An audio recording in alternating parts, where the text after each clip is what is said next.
బిడ్డకు ఒక non veg పెట్టాలని చెట్టుకు చూడగానే జామకాయలు ఉన్నాయి.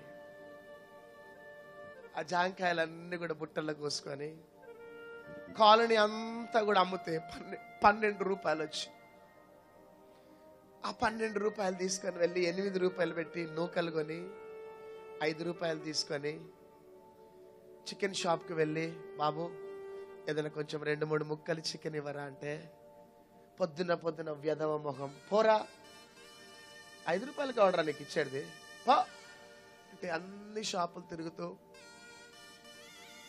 చివరికి ప్లీజ్ ఈరోజు మా ఫ్యామిలీ బర్త్డే బాబు కొంచెం ఇవ్వరా అంటే 5 రూపాయలు తీసుకొని డబ్బాలో పడేసిన కోడికాళ్ళు ఇచ్చినాడు. అవి కొనుక్కొని వచ్చి ఒకరోజు అక్టోబర్ 23 భోజనం చేసిన అనుభవం మాది. కానీ ఏ రోజు ఎవరి దగ్గరికి వెళ్ళి మా బాధలు చెప్పుకోలే.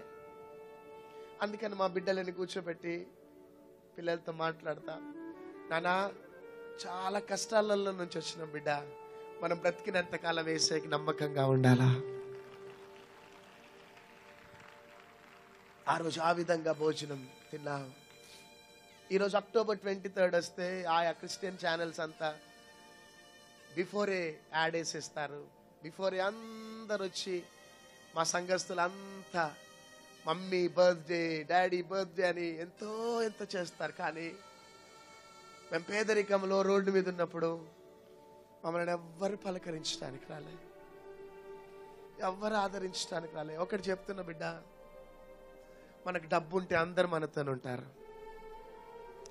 డబ్బు లేకపోతే ఎవ్వరు మనతో ఉండరు బిడ్డ. అది మాత్రం 100%.